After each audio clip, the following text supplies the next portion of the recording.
This week on the Baseline Podcast, Josh and I talk about NBA free agency.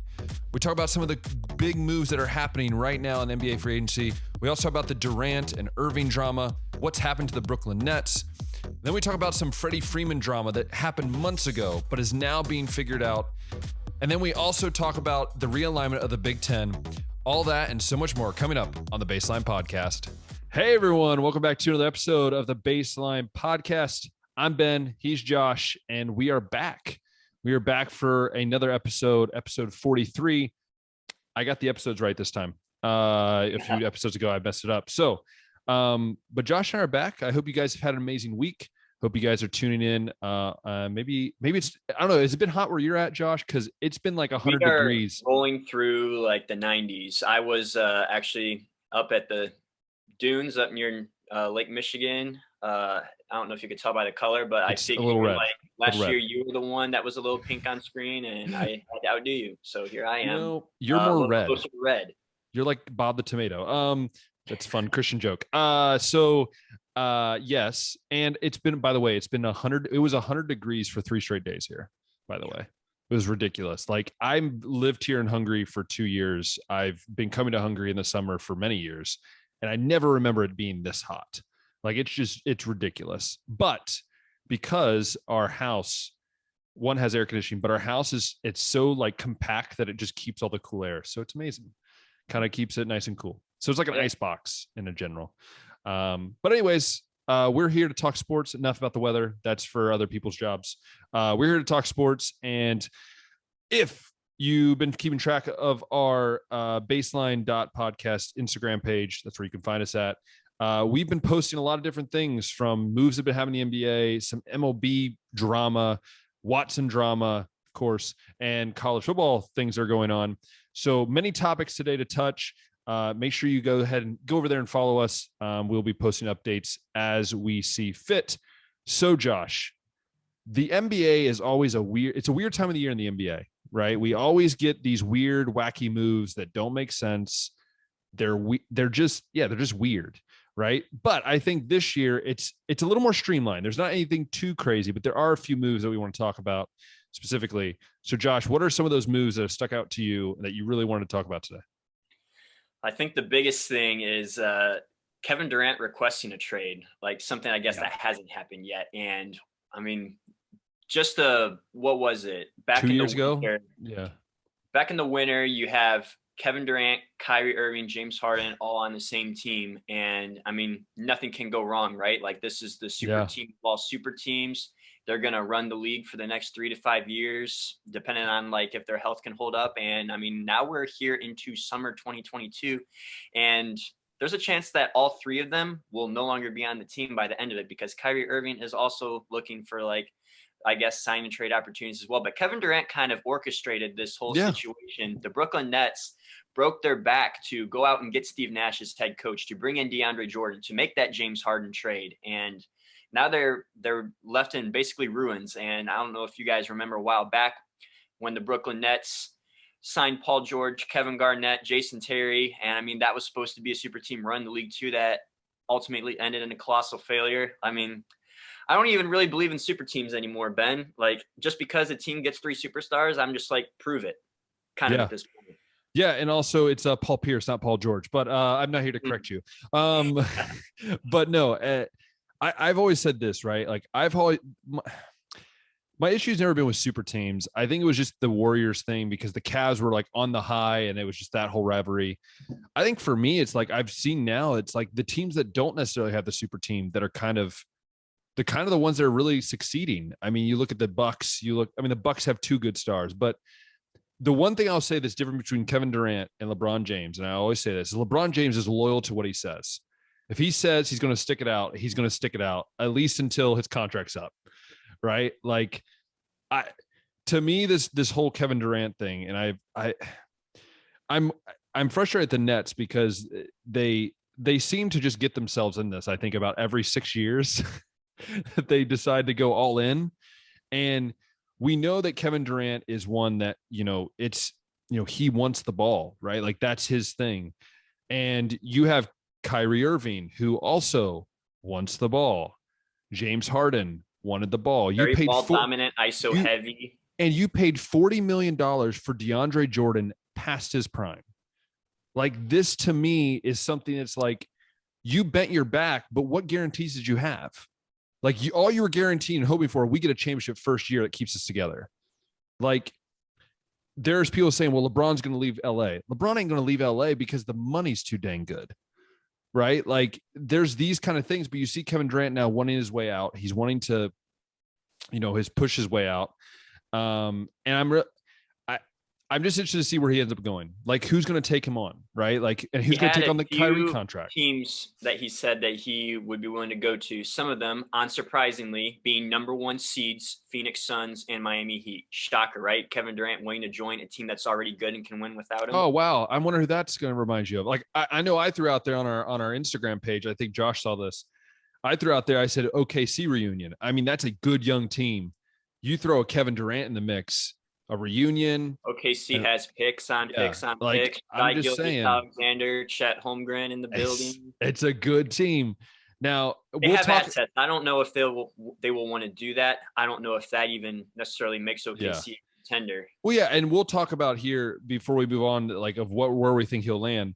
But I think the interesting thing is you're hearing I'm interested in seeing also the Kyrie Irving thing, because I think this goes hand in hand, right? Like, correct me if I'm wrong. You don't believe that if, let's say, KD's gone, you don't think Kyrie stays? Like, it's pretty much like, if KD is gone, I see both Kyrie leaving, KD's gone. I see some of even the role players. Do they start dumping salary? Like, there's a lot of moves that now the Nets are going, poor Steve Nash. I mean, Steve Nash had a trio of all-stars, and now he's going to be stuck with developmental, in some cases, projects. Yeah. I don't see where Kyrie goes. Like, LA seems like it, but if we're gonna have the whole vaccine issue, Kyrie Irving trade is reportedly being discussed. I can't remember if that was Shams or Woj that said that. I just love the fact that Westbrook is now basically like trade bait everywhere he goes. It's like, oh, we don't need Westbrook anymore. I mean, the dude is getting paid $47 million. Yeah, and honestly, $47 million. I don't even think that trade would make either side any better, to be honest. No, and that's the thing is, like, we go back to the whole vaccine thing, and again, whatever side you're on, it has been kind of ridiculous that Kyrie Irving couldn't play in half the games, but he could attend the games. And I think he'd be in the same boat. That's what I'm saying. If he goes to LA, it's the same thing. If they're going to keep those things, I think he would rather not play in that situation. I think he's trying to get out of Brooklyn because he wants to play, and he can only play half the games as it stands. I would love. Okay, I hate to say this. I'm not going to say this. I was going to say I would love to see him in Cleveland, but Cleveland's got something good right now, and I don't want them to ruin it. That's true, yeah. I would say this. I think it's going to be interesting to see where they land. We'll talk about some of the other deals here in a second, but where do you think in this KD thing and Kyrie? First, let's do KD. Where do you think KD ends up landing up? What's you would put the most money on that's where he'll end up? That's a tough one. Like, or Phoenix? top two teams that you think are the two that are in the front runner. Yeah, it's a tough one. Cause like you look at, let's just take Phoenix, for example, since that's one of the teams. Like, one of their strengths right now is that they got a lot of good young talent, and they got a deep roster. And I guess I would think that Brooklyn would want Devin Booker to be part of that deal. I'm not sure Phoenix is going to part ways with Devin Booker. Yeah. Miami certainly could send a few guys to get Kevin Durant, but I honestly don't really know how much better he can make them. Like, to me, it would be a situation where a team has like a lot of good, maybe tier 2 guys, but they don't really have a team that could, or a guy to lead the way. Yeah. And I mean, you look through the landscape in the East, for example, Boston doesn't really need to make that move. Milwaukee doesn't really need to make that move. I don't think Miami does. I don't know if that is something that Philly might be interested in, but again. And the question is, do the Nets want to trade in the East? That's the other question. Do they want to just load up their own conference? Yeah. My question is, though, is this. I've heard this from multiple people on like ESPN and stuff. They're saying, we saw Rudy Gobert go for 3 first-round picks. What does that mean Kevin Durant's going to go for? If Rudy Gobert is going for 3 first-round picks to Minnesota, which we'll talk about here in a second, what does that mean Kevin Durant's going for? Yeah, Bleacher Report made some trade scenarios up that they think are very likely. And at least the one with Phoenix was they would send DeAndre Ayton, Michael Bridges, 3 firsts, and 2 pick swaps. And it's like, man, like it's a lot for a guy that I know it's Kevin Durant, but he's you got to been figure injured. like Phoenix is going to be finishing at the top of the West, so like those first round picks don't really mean it a whole lot. But I mean, still, like you're giving up picks or DeAndre pieces. Ayton, Like that's a Ayton, future. yeah. For a guy is Kevin Durant going to be 35 this year? It's like 33 or 34, 34, and he's like also that. injury prone right now. And He's been injury getting prone. injury Yeah. prone. So I don't know if I would be willing to give up that much. So I think you're going to need a team that's a little bit desperate too. I don't think any of these teams that are already like winning a lot are going to do that. I think it's going to be more like a team that maybe has a lot of good tier 2 guys, or maybe like is a younger team that has assets that can go and do something that maybe can make them win now. And off the top of my head, like I don't even think these teams are necessarily going to try to do that, but I feel like Memphis could be a team that has those assets that maybe they can go in and get like a number 1 guy. Like I think Ja's really good right now, but you pair him up with Kevin Durant, and I mean that's a deadly lineup right there. Yeah. So, but I don't think Memphis is going to go make that trade either. Yeah. And yeah, I'm not sure OKC does that either. Like they have all the assets with the picks, they got young pieces. Yeah, it's a tough one. I even saw Paulo Banchero advocating for an Orlando trade for KD, and I feel like Paulo would be going to Brooklyn in that trade. That's the thing. Yeah, the assets gone, so maybe he shouldn't try to like get banished to Brooklyn. So yeah, I think I'm in the boat of I think it's down to Miami and Phoenix, and I think even one of the LA teams, you can't count out LA, and it's just like Anthony Davis for Kevin Durant. Dude, I think the Lakers fans would take that in a heartbeat. I think they would. And Kyrie Irving for Russell Westbrook, Anthony Davis. Can you imagine that lineup of LeBron, Kyrie, and Durant? That's a deadly. That's also an injury-prone pair with those two. But yeah, I don't really know. It's one of those things. And I'll say this: my thing with this is like, what are teams wanting to give up? We've seen now in the NBA that teams want to stick to what they've got. Like, look at the Cavs. Like the Cavs are just adding small pieces. The Bucks, small pieces. The Heat, small pieces. The Suns, building from it within. A lot of these teams aren't wanting to do super teams anymore, or if they are, it's building within. Like, look what's happened to the Lakers. Look at the Lakers. That was a super team. Like the Clippers were supposed to have 3 rings by now, and they haven't won anything. And the Lakers, I mean, they won in the bubble, but they just missed the playoffs. And Brooklyn is now non-existent. Basically, all 3 of those guys that I said earlier are probably going to be gone by then. And let's be honest, the Warriors aren't truly a super team because they've really built within. It's just really just a team that they've developed. Like, again, it's not, they didn't add anybody like a Kevin Durant this time. It was literally just their team. Yeah. So maybe this is how NBA teams are kind of combating, like, you know, how it's like a really player driven league, like the loyalty isn't really there anymore. And so it makes it really difficult to hold on to superstars like this. So maybe teams, I mean, we've seen some, like I'll use Brooklyn again, super team that just blew up. Maybe the way that teams are combating, like ever getting in that kind of a situation where they sell off the farm, sell the future, like I guess the years of like continual contention, maybe they are moving back more towards that because they're like, you know, you go and try to build a super team, and if you're lucky, you hold it together for like 2 or 3 years, you get a championship, then everybody leaves, and then you're left like at the top of the lottery for like the next 4 or 5 years. And maybe teams are deciding it's not really worth it. No. And I think the Cavs, the Suns, and the Grizzlies are 3 perfect examples of teams that, you know, really were in the ruts for a while. And they went and they just built around 1-2 guys and said, hey, we're going to draft, we're going to sign some veterans, and that's what's going to go on. So even Denver, like Jokic, even Denver, Jamal Murray, and Michael Porter Jr. all drafted by the team, correct? Yep.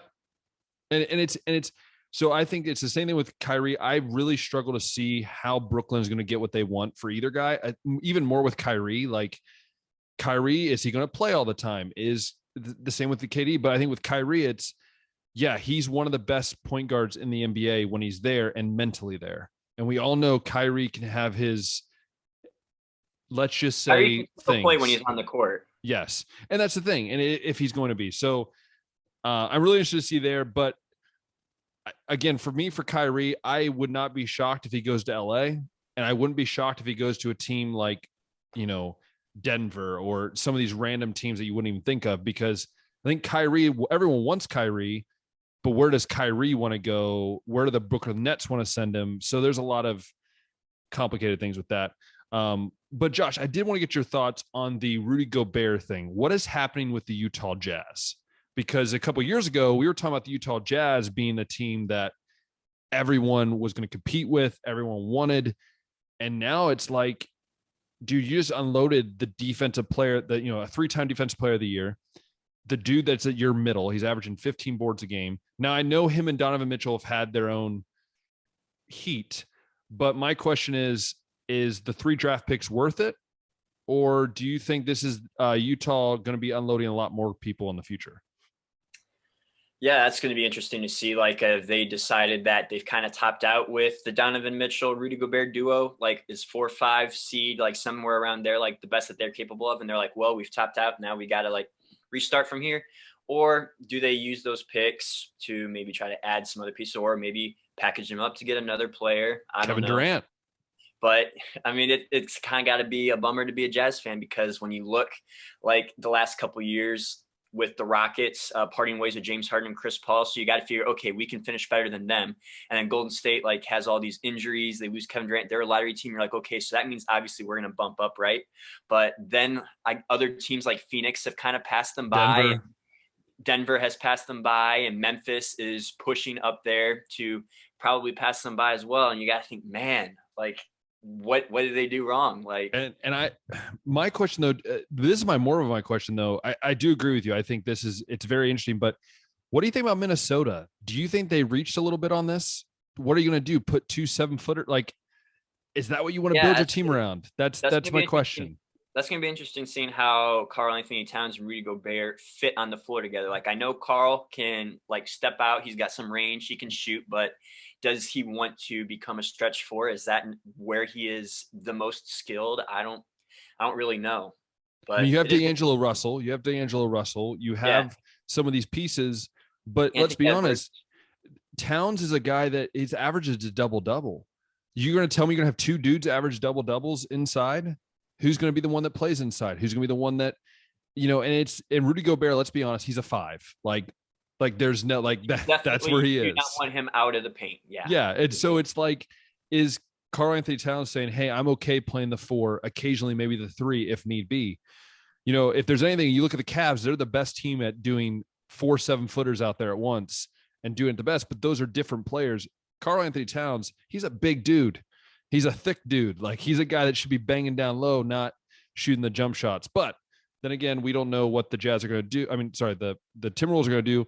But also, is this a Danny Ainge move? Because if you remember, when he took over the Celtics, I believe that's when he also made a couple big moves there right in the first 7-8 months of his tenure as well. The Kevin Garnett trade. Yeah. So this is where, for me, I'm going, is this Danny Ainge saying, hey, I'm in charge now? Danny is a really good GM. So, I mean, he's got a plan. There is a plan, and we probably don't see it right now. And I don't know how, like we said, Cat and Gobert fit on the floor together. But, I mean, now you got those 2. You got Anthony Edwards. You said D'Angelo Russell's still there. Yeah, I believe so. Yeah, I believe so. It's interesting. We got excited a little while ago when Minnesota had, was it Wiggins, Jimmy Butler, Cat together as well. And Jimmy Butler said that those guys were kind of weak and didn't really want to be there. And then it kind of blew up, and Wiggins is gone now too. But he's also the Warriors though. And he's living a dream. Sure. So we'll see what happens with, I guess, this attempt. Yeah. So we talked about these trades. Now and there's obviously some more trades that happened. Brogdon went to the Celtics. There's a few other ones I can't think off the top of my head. But my question to you, Josh, out of the signings or the extensions or signings, what are some of these that have stood out to you that you think are very pivotal in this offseason? So we'll stick with Cleveland for now with Darius Garland. That's huge. 5 years, $193 million, which is the richest deal the Cavs have ever given out to somebody. Yes, right? That's right. I think it also definitely solidifies how they feel about him in comparison to Colin Sexton. So, I mean, Garland, I guess this is our guy. This is Cleveland's guy. This is the all-star, the future, the guy that they're going to build the team around if you're going to give money to a guy like that. And I will tell this funny story here because you guys will enjoy it probably. I thought after we took Colin Sexton, I also thought Colin Sexton was going to be the best point guard in that 2018 class. So when we got him at pick 8, I was super excited. And then when we took Darius Garland next year, who was basically an injury prone, one and done freshman from a small school. I can't remember where Vanderbilt. he went. Vanderbilt. Yeah. So SEC, but still not like a powerhouse in basketball. And I was just like, we just literally drafted 6-foot point guards who are defensive liabilities back-to-back seasons. What the heck are they thinking here? And I mean, fast forward hindsight now, Garland is the better player. And maybe that was, maybe they realized early on that Sexton wasn't who they thought he was. I still think Sexton's good, but Garland's obviously the better guy. They think he's the better guy. They gave him a lot of money. Yeah. And this is the centerpiece. Yeah, and I think, you know, as both of us being, you know, Cavs fans, we both know that, like, we see that. This is what I see though too. I think Sexton's a guy that can score, but also I think they're also in the back of my mind. I mean, this dude just had a really bad injury, and we know in basketball, or I know from playing in basketball, your knees are very important. And I don't think that's why I don't know if they're going to pay Sexton at all. If he takes the qualifying offer, then they'll take it. But I don't know if he's going to be the guy that they spend a ton of money on, not knowing how healthy he is. Supposedly he's healthy. Supposedly he's doing really well. And my question too is like, do you really want to break up what was going on during that whole season? Like, when he left the lineup, Rubio stepped in and the team was doing really, really well. I mean, obviously they went through their kind of downfall at the end because of injuries. But I'm interested to see, because now that you put all the money into Garland, you're not going to have a ton of money left you have a huge contract with Allen. You have a huge contract probably coming up with Mobley in a few years. Do you want to get landlocked with that? And let's say he gets hurt again or he struggles. Now you're going to have struggles trading him. They don't want another like really bad deal that they've had in the past with some veterans and things like that. I think Sexton's a guy that, again, I believe he's a very good scorer. I do believe Garland as an overall passer and everything is just a little bit better than what Sexton is right now.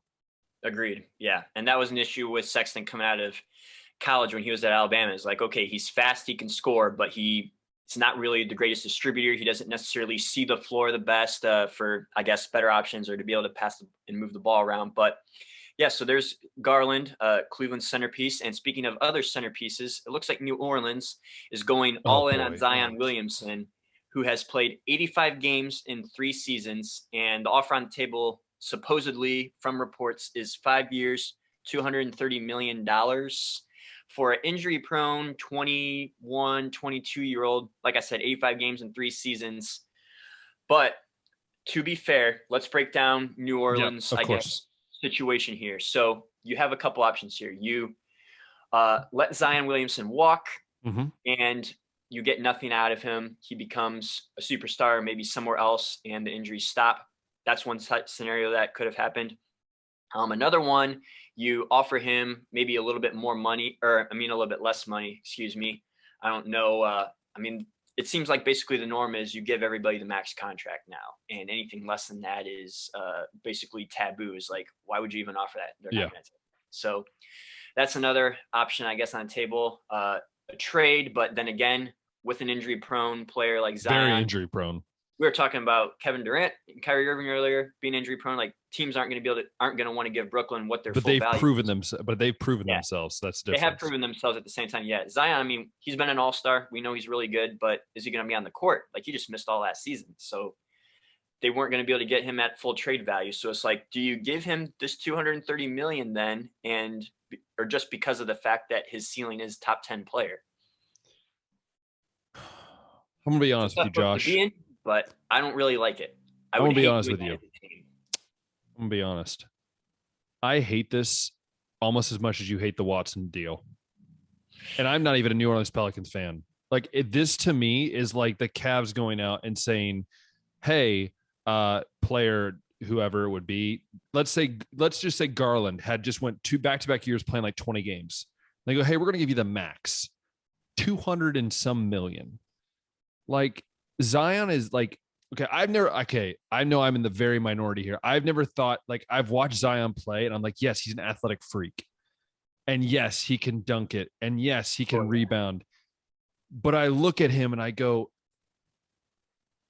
what else? Like, that's always been my thing. Like, in this modern day age, like, yeah, he can outpower somebody. Yeah, he can out jump somebody. But will he maintain his weight? Will he be able to shoot the ball past 28 feet? Right? Like, or like be able to shoot the ball even inside the 3-point line. And it's like consistently. Now I know that's not a big deal, but to me, if you're going to be an all-around player, if you're going to say you're a top 10 player, if that's what he, proclaimed, all these people have been proclaiming, it's like, dude, I would take a one-footed LeBron James over a Zion Williamson. That's just my opinion. And I know I'm in the very minority here. Like, I've never been, like, I know he's a freak athlete, and I think that he could be, like you said, he could be a top 10, top 15 player if he stays healthy. But my question is, though, does it look like he wants to be healthy?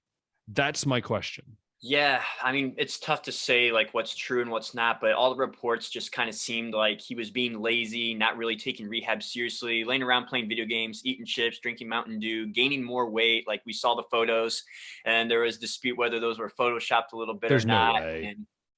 And yeah, I mean, you got to wonder, like, how committed is he? How badly does he want to be out there? Because at least his rookie season, when New Orleans was kind of slowly bringing him in and they had him like on a minute cap, like, he wanted to be playing. But now that he's like making money injured and in a position where he can make money, has things changed?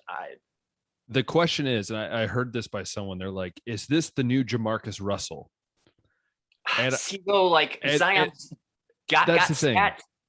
Jamarcus never had stats. That's the thing. But I've heard this thrown out there, and you're like, and I will say this, I will be on that train if he doesn't play this next year. If he gets this contract extension and he just plays maybe 15 games, then I'll be like, look, this dude, you do not want, if you're the New Orleans Pelicans, this to be another Greg Oden situation. Because let's be honest, Greg Oden coming out of college, easily, if he does not get injured, and everyone has said this, he could have been a top 5 player in the NBA. He is very similar to what Zion was. Zion is obviously more nimble, plays outside of the paint a little bit more. But Greg Oden was the same situation.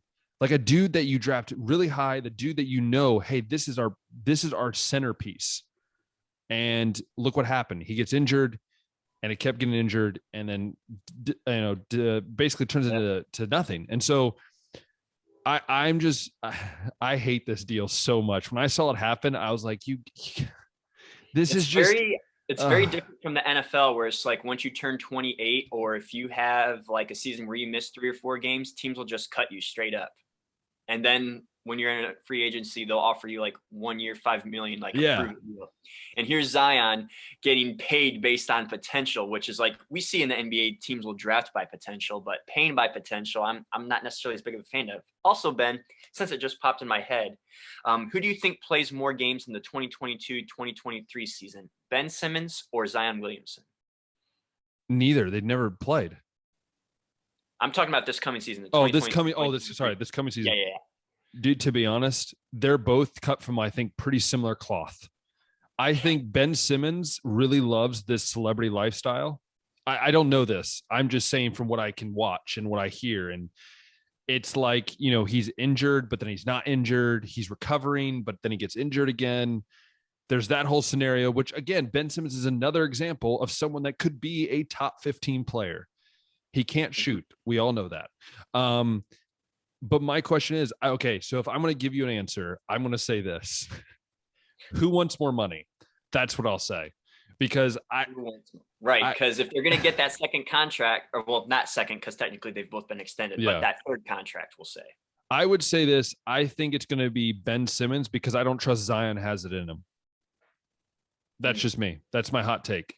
I don't know if I haven't seen Zion, like, obviously I'm not in the training room, but dude, that's like 2 thorns right there, dude. It's like, which one do you want to poke you less? Yeah, that's interesting. I think I agree with you that Ben kind of loves the celebrity lifestyle a little bit more. I think Zion loves playing basketball a little bit more, but We've also seen Ben in the playoffs kind of disappear and not really be there for his team. We've also seen basically how he really hasn't improved his jump shot whatsoever since he's come into the league. So it's like, where's the work ethic at there? And I mean, I don't really know what Zion's work ethic is like, but I know he at least loves playing basketball. I think he likes playing basketball a little bit more than Ben. And then Ben likes the celebrity kind of life a little bit more. But yeah, I think I would lean towards, if I had to pick, I think I'd say Zion will play more games next year. Ooh, how many do you think he'll play?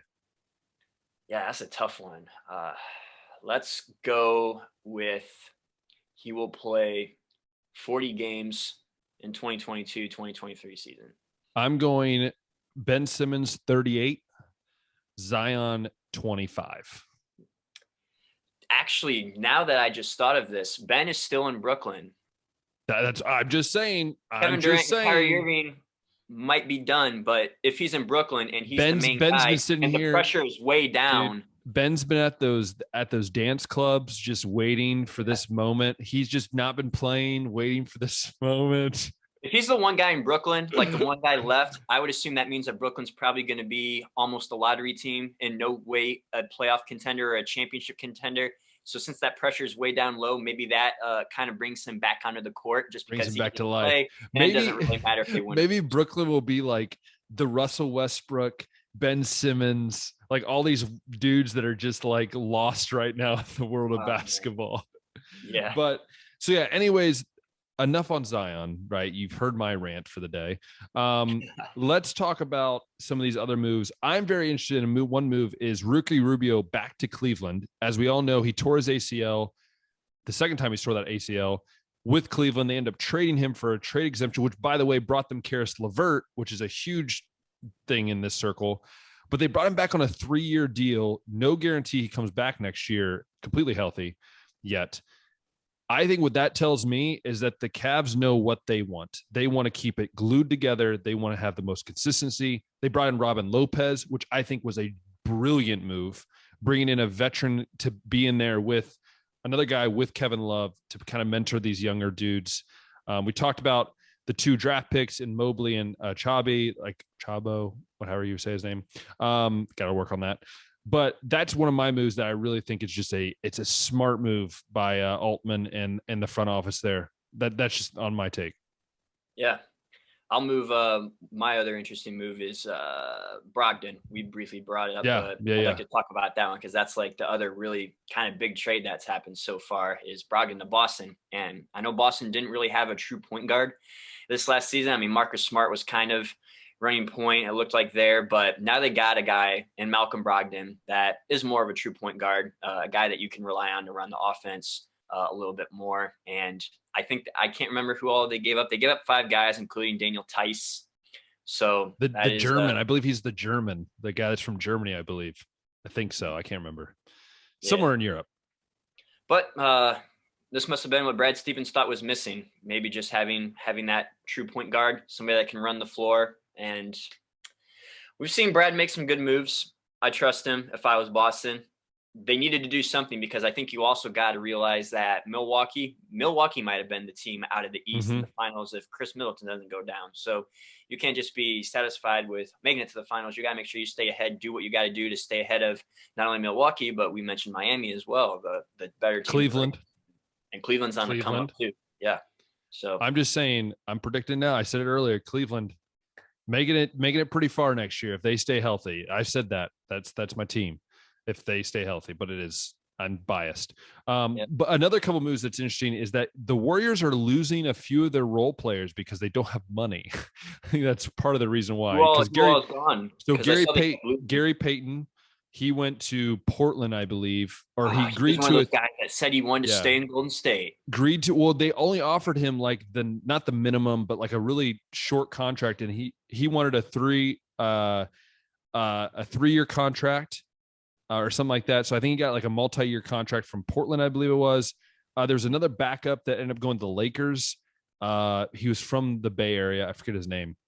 right now. But so there's just a few of the minor guys, not anybody huge yet. But I saw they kept Looney, but yeah.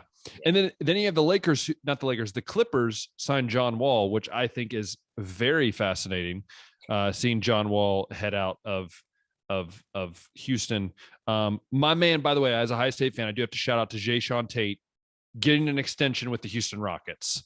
Just saying. He got his extension. I'm happy for that. We didn't mention with the Pelicans, by the way, that EJ Liddell is now there to replace Zion Williamson. I'm kidding, Pelicans fans, if you're listening. I'm sorry. That is why they drafted him. I'm just kidding. Anyways, that's a lot of moves, and there was obviously other moves. Right. Jokic do a signed, whole 2 hours about all these moves. Yeah, but we have so many other things to talk about. But also Jokic. I mean, Jokic signed a big time extension. I think big like $270 million. Ridiculous. Signed a big extension. You know, there's obviously all these other moves that I'm sure we'll touch on in the future if they come up to be an importance.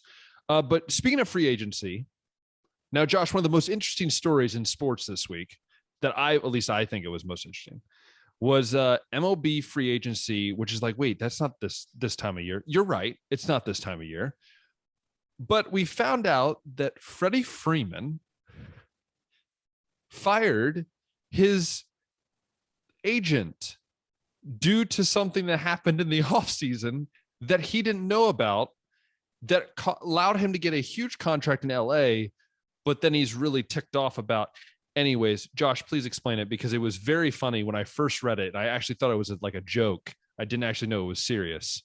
Absolutely wild. Yeah. So basically the rundown here is that Freddie Freeman wanted to stay in Atlanta, but his agent was trying to leverage them for more money. And basically they had a deal to keep him in Atlanta, and then his agent pulled the plug on that and then gave Atlanta like a new demand and gave him 24-hour notice. Like, you got 24 hours to respond, blah, blah, blah, like get back to me when you can. And Atlanta, looking out for themselves as well, just like Freddie has to do what's best for him, Atlanta has to do what's best for them. And they're like, shoot, we aren't going to be able to pay to keep him. And so they go and make a move for Matt Olson, which basically is like, well, they're not going to get Freddie now because they got their first baseman. And then I wonder how sick that made Freddie's agent feel, that he just kind of screwed Freddie, what Freddie really wanted, So, I mean, they got the money from LA, but that's not where Freddie wanted to be.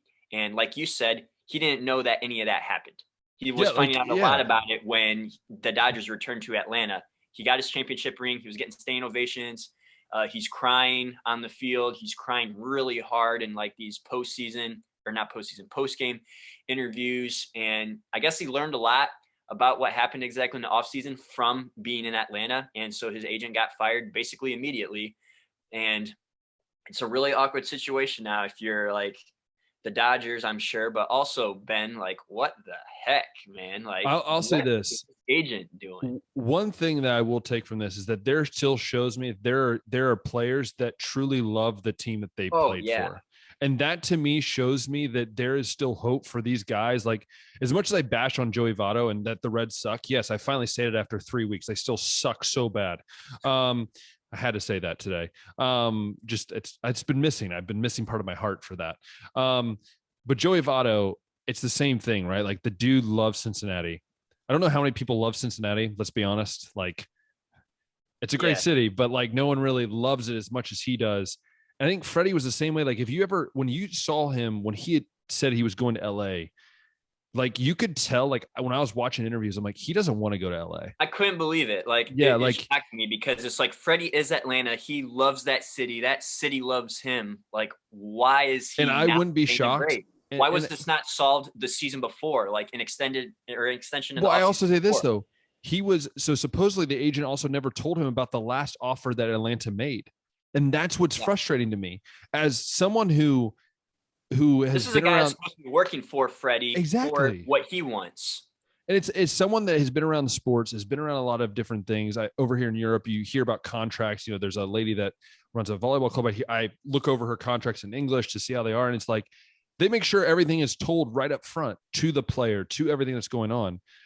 And to me, it's just fascinating that a player would go through the whole process, the dude that is paying your bills, by the way, this player is making money so that you then have the money to then go do your things.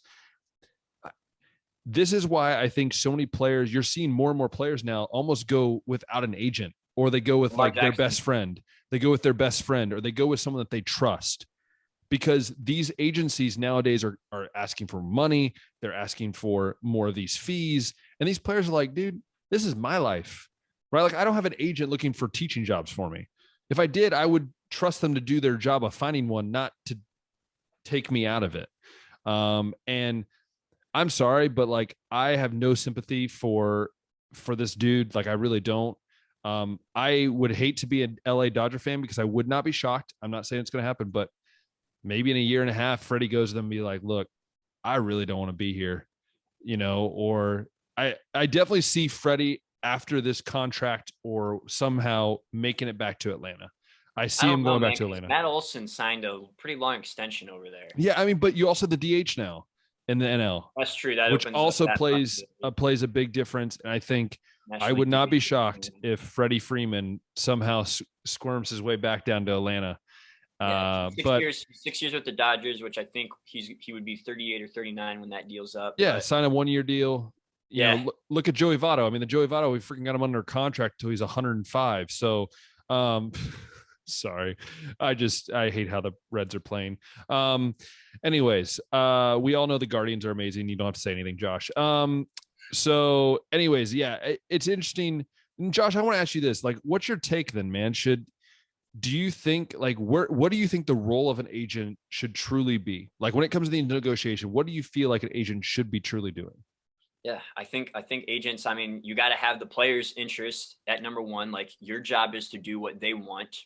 And it sounds like what this agent was doing was he wanted to go to LA to get more, maybe, but trying to get more money out of Atlanta, because that obviously means bigger cuts for him for being able to get Freddie that deal. And I think he overplayed his cards just a little bit too much, because I don't think anybody saw Atlanta making that trade for Matt Olson. No. So I think that might have been his initial intent was, we'll keep Freddie in Atlanta, but we're going to finesse them into giving us like way more money than what we initially planned. And it's all going to be good on my end, because I got Freddie back in Atlanta, what he wants, and I got myself a bigger cut. And then the Matt Olson trade kind of screwed all that up. So then he was like, oh no, well, maybe not. Oh no, because like you said, get to go to LA. So, which also brings out extra opportunities for agents as well, having clients out in, the Cali market. But yeah, I think an agent's priority is supposed to be the player's interest and helping them meet all their demands. So I don't know if there was just miscommunication on Freddie's end, because I really hate kind of making Freddie out to be the victim here too. Like, dude, this guy works for you. Like, why did you not make this clear enough? Or why did you not like talk to Atlanta a little bit more? Like, how did you not know all of this happened until like just this week? Like, I feel like he either trusted this guy way too much or just didn't do like enough on his end either to stop this. Yeah. And yeah, it's an interesting situation. I'm sure we'll hear more in the future, but talking about stopping this, Josh, it's your favorite moment of the week. So Josh, please lead into our next segment, because we all know it's your favorite moment to talk about. We thought that we might be talking about Deshaun Watson's suspension today, but unfortunately, we are only talking about the conclusion of the trial. And the Players Association and the NFL discussed things Tuesday and Wednesday and Thursday, I believe. And what has come out, Ben, is that the NFL has no evidence of any kind of wrongdoing on Watson's part. No coercion, no like pushing, no no legally things that are done wrong. Right. He didn't do anything wrong. Basically, they didn't have any proof that he did anything wrong. And they're still pushing for indefinite suspension, which they have acknowledged is unprecedented. And the Players Association is like, what are you talking about? You can't suspend him the whole season because you don't have any proof. Like, we've seen the NFL suspend guys for being accused of things. Like Ezekiel Elliott's been suspended for being accused of domestic violence, and then it came out that those charges were made up.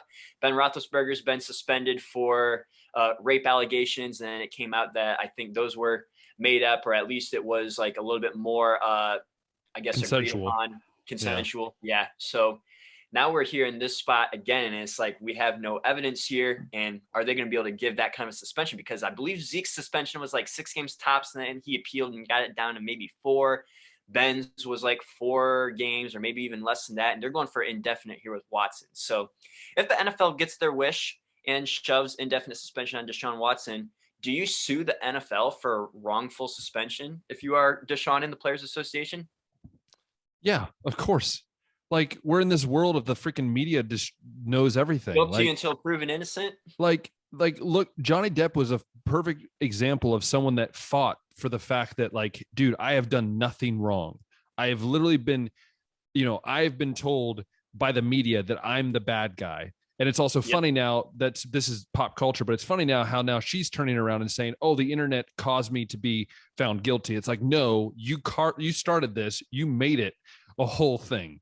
Now she's trying to play the victim. Yes. And I'll say this about the Deshaun Watson thing. I know that you've had if you go on our Instagram page, you can hear his rant. It's very epic. It's very, very point blank. And I get why Josh was upset, especially with the trade and the guaranteed money. And there's a lot of things. I've said this, an indefinite suspension is ridiculous. And what message as an NFL are you trying to send? That anybody who comes up and says something, now, you have an offensive lineman that, I don't know, gets to, drink, 4 beers, but the person says he drank 20 and got drunk and then pushed her off a cliff. Like, no, like, you can't, like, I know that there's pressure from LA, the media world, from all these women. Like, again, I'm all for, if something happened, that the crime be punished, but I am not for, no matter how I think morally is wrong or anything like that, I do not have time for people, their lives. This is his livelihood that you are messing with, he already missed all of last year. You are messing with this man's livelihood because you want to make a point, and you're using a human as a way to make that point. And to me, it's ridiculous.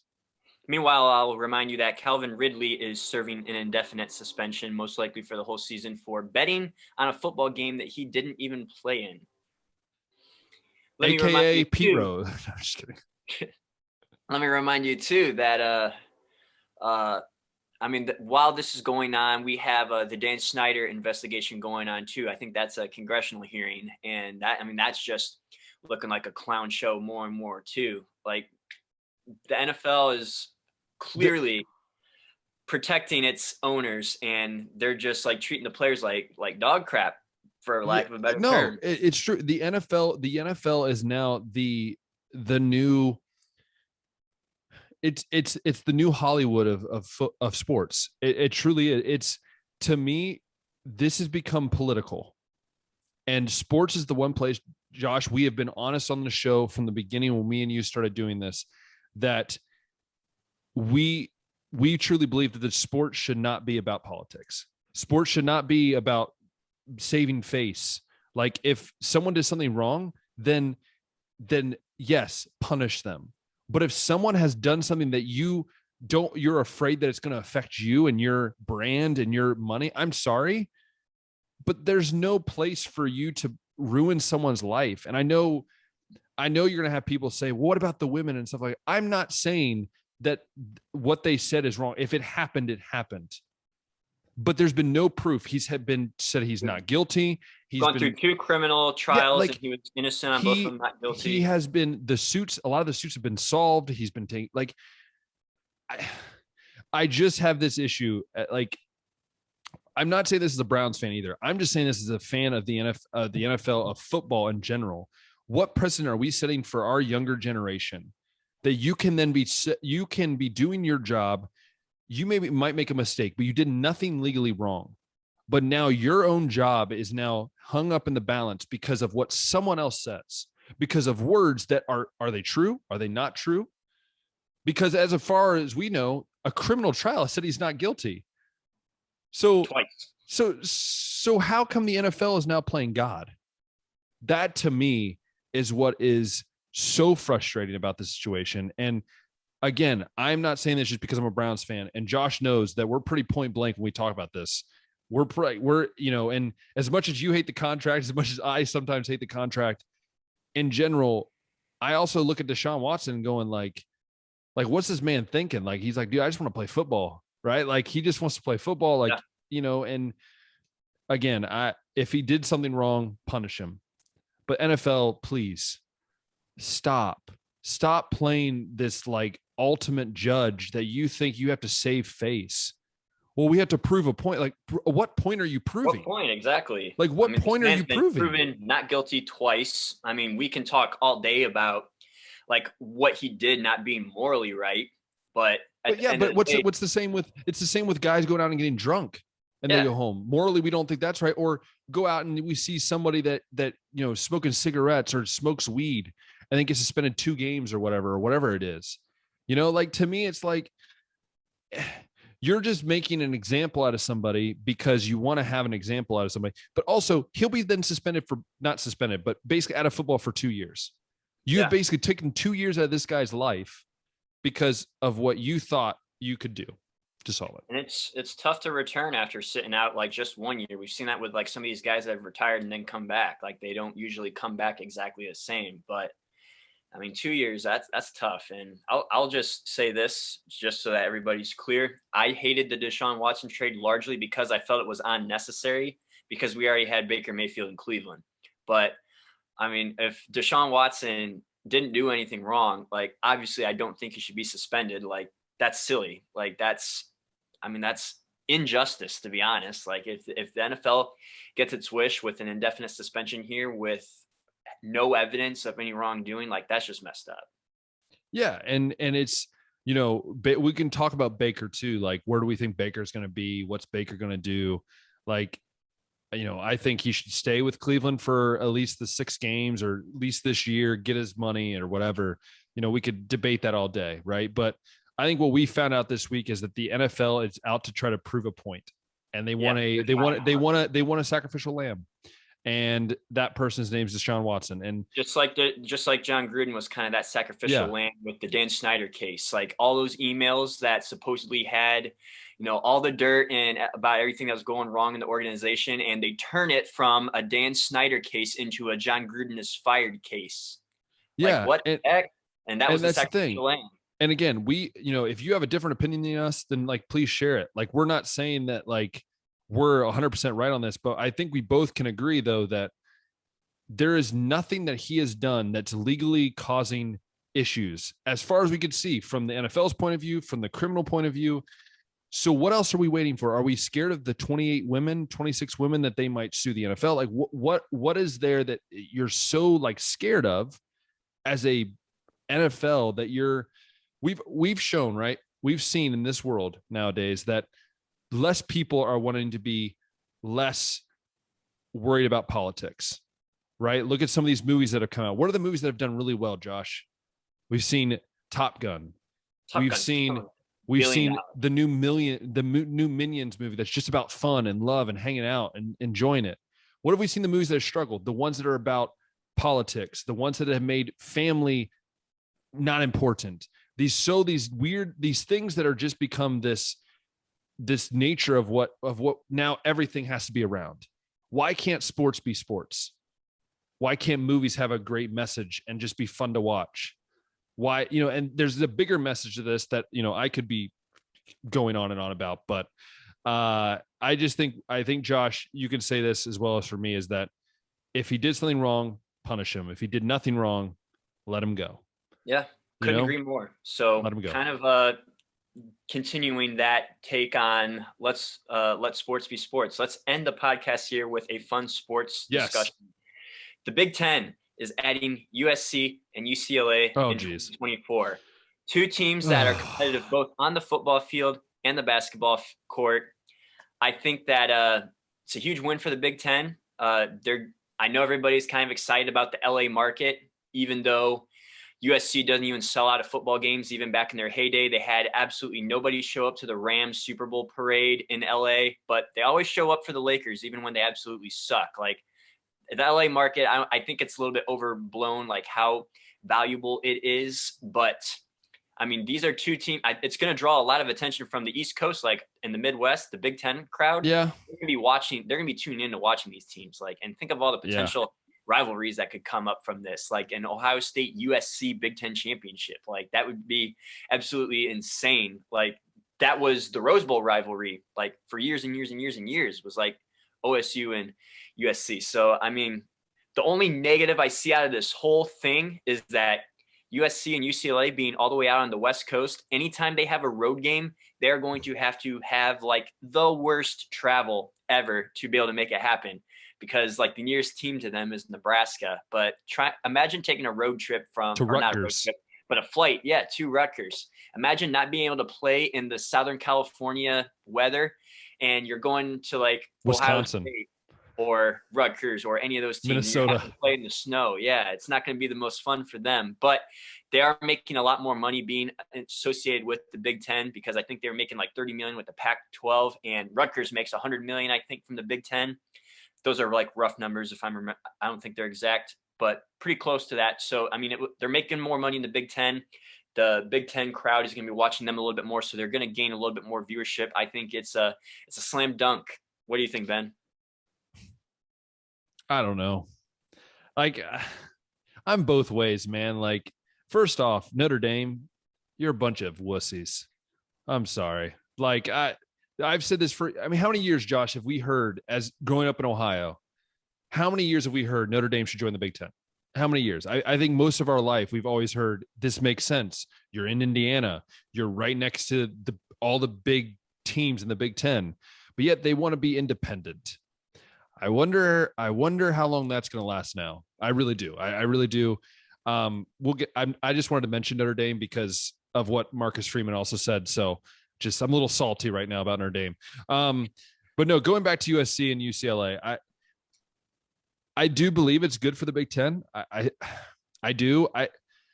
I'm just worried we're getting to this 2 mega conferences, and then that's what I'm scared of, honestly. Like I think we are definitely on our way to like a AFC, NFC, or Eastern Conference, Western Conference with like the Big Ten and SEC. Like I think we're gonna, unless the ACC make some kind of insane move where maybe it's Notre Dame, because I do want to point out when Notre Dame joined the ACC in 2020 for that football season. Well, part of the agreement was that if Notre Dame ever decided to join a conference, at least until 2026, this was the deadline, it had to be with the ACC. So after 2026, the Big Ten could be in play. But for now, if they want to join a conference, it'd have to be ACC. So unless the ACC makes a play on, like, maybe they beat Big Ten to Notre Dame just because of that agreement, maybe they're able to pull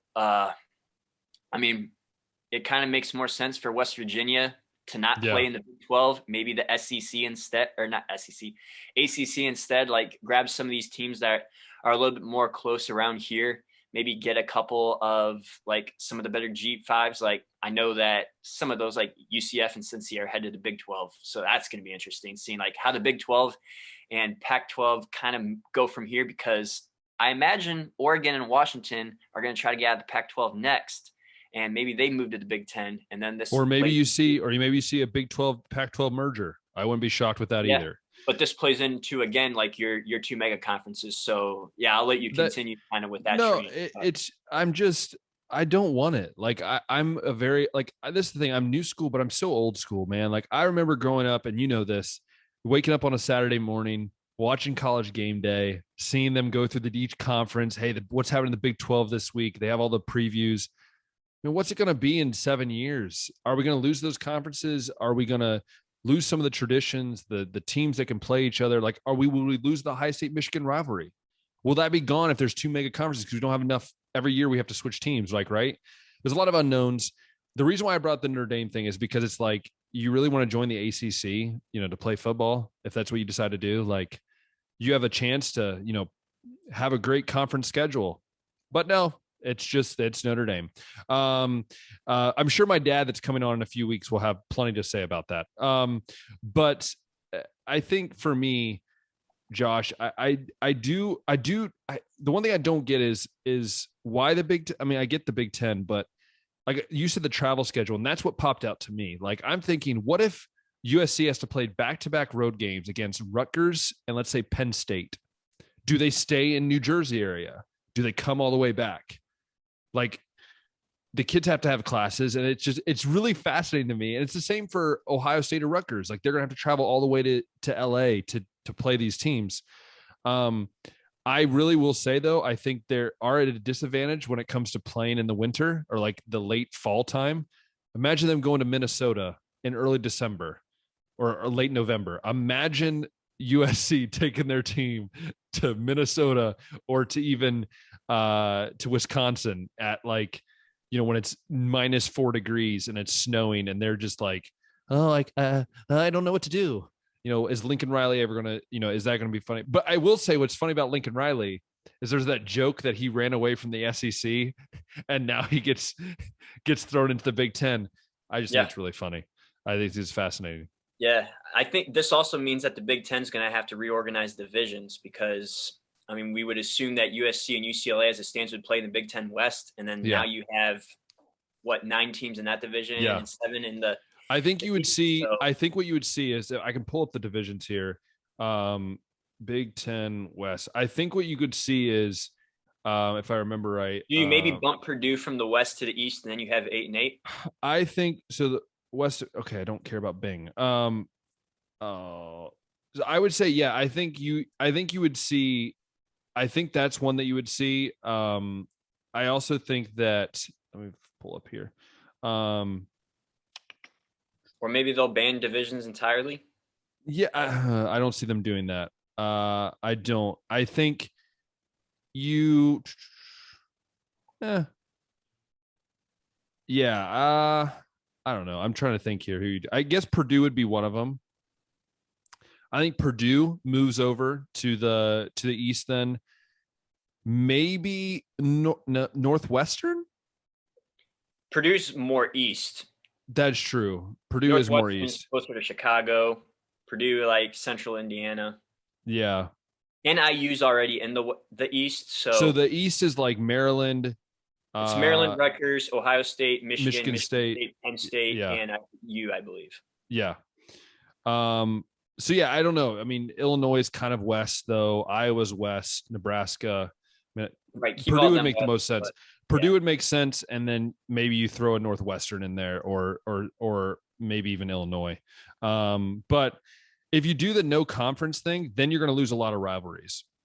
You won't see the Michigan State rivalry maybe every year, Ohio State Michigan rivalry, like, you know. And I think also that money factor. I mean, think about it. The Big Ten now has New York City, New Jersey, New York City, and they have LA. Right. They now have the 2 biggest markets locked down.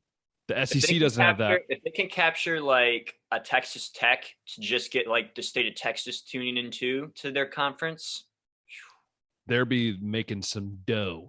It would be. So yeah, it's going to be interesting again. So give me thumbs up. You think thumbs up? This is a good move for the Big Ten. I think it's a win-win both sides. Yeah, I do. I think there are going to be a lot of Pac-12 faithful that are really, you know, ticked off at UCLA and USC, which they should be. Which I understand. It's the same thing with Big 12. Like I had friends that are like, why is Texas leaving? Well, first off, money. Second off, competition. I think I think what's going to happen is there's going to be some type of merger, I think, between the Big 12, Pac-12. They're going to come together and say, hey, we're going to just form this big conference of 18 teams. And I think you'll have the ACC, and then maybe another conference would join the ACC, and they'll have that big conference too. Maybe you'll have 4 big conferences, and you'll just have these 4 ginormous conferences. And by the way, this is also frustrating because guess what also didn't get bumped up lately? The college football playoff. So it's still 4 teams. So something's got to change. In a scenario, Ben, where we have like 10 years down the road, we have 2 mega conferences. It's the Big Ten, it's the SEC, and that's it.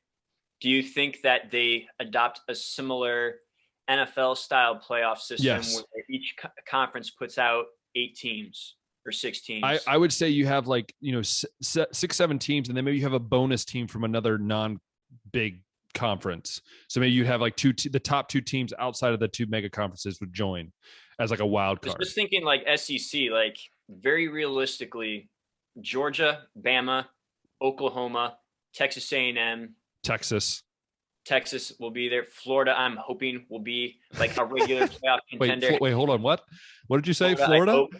LSU has their years. So it's like that's 8 teams that would Florida, be, I think, very fun to watch in a playoff. And then flipping to the Big Ten, Ohio State, Penn State, Michigan State, Michigan, USC, sometimes UCLA. If they end up adding Notre Dame, or if one of these other teams, like, I mean, it could be like 8-8, and then the Big Ten's champion plays the SEC's champion in the national championship. All I'll say is that Ohio State is sitting in a great position. That's what I'll say about that. No, I do agree with you. Yeah, I think that's what it would be. I mean, I don't agree with you that Florida is going to be. I'm just kidding. I'm sorry. I'm giving you a hard time, Josh. I'm wondering too, like, since they're kind of in this region, if Clemson ends up leaving the ACC for the SEC. I've said this. I would be shocked if Clemson joined either one, the Big Ten or the SEC. But also Dabo Swinney going, like, being able to be kings of the ACC. But we know that Dabo Swinney thinks Ohio State's an 11 seed, and we know Dabo Swinney doesn't like change. Right. Remember him and Jim Harbaugh are buddies. Like, they just think that they can win based on the one time that they win. Like, they do something good. Like, Jim Harbaugh can't even get Lloyd Carr's grandson to Michigan. Also, Jim Harbaugh gets stuck in airports, which is really funny. But I don't know. I love it. I love the move. I think, again, like I said, I love the move, but I'm still kind of like, okay, what's going to happen for the future of football? Not for the Big Ten, but the future of football. Especially like if Oregon and Washington end up leaving the Pac-12. I would see Oregon leaving. Crazy. I don't know if I see Washington leaving. Because I say Washington just because, like, the Big Ten, like, really cares about academic standing. That's true. SEC, I don't know. Yeah, as far as I know, like Stanford would be another team in that because of how smart they are. But do you want them really in? I don't know. Like, it doesn't really make the Big Ten's competition any better. But I mean, the Big Ten, that's something that they really I say we have conferences based on state. We just have 50 conferences. Just let's put Cedarville in the D1 and let's just roll with it, right? Football team for Cedarville coming. I'm just kidding. Just a long shot there. No, I do agree with you. It's going to be good. So, yeah, I think it's going to be a great sight to see in a few years, to see Oklahoma, Texas moved on. And it'd be cool to see new things, but also please just keep something the same. So maybe we'll go back to the BCS. I'm sorry I said that for all of you that hate the BCS. All the Auburn fans that missed out on the championship despite being undefeated. But anyways, that's what's going to be for today's episode of the podcast. Make sure you stay tuned to our Instagram at baseline.podcast. Both Josh and I will be posting different updates, different things. We'll be hopefully giving updates when we have guests coming up. Like, I know in a few weeks, you'll have my dad coming on the show. You'll have a few other people that we're hopefully going to have come on the show here soon. Josh will have another rant probably in a couple weeks about something. I will have a rant about something else other than how NFL plays, government now. But all of that you can check out on our Instagram page. And if you also have loved the episode of the podcast, you've been watching it, go ahead and click that thumbs up button, hit that subscribe button and the notification bell. You can find all of our old podcast episodes on the channel over there on YouTube. And then if you're also loving this on Apple Podcasts, Spotify, as Josh would say, is the better of the two, then go ahead and make sure you favorite our podcast, share it with your friends and family. Once again, thank you so much for joining us this week. Hopefully you have a great 4th of July. By the way, Josh, we never even said this. Happy 4th of July, because that's when this is coming out. Absolutely. So we love our country. Go have fun with your family and friends. Have a barbecue and enjoy the freedom that that we should cherish very deeply. As I'm seeing as I am in Europe right now. And it's something that you should cherish. So go enjoy with your family. Have a great week, and we'll see you next week. See ya.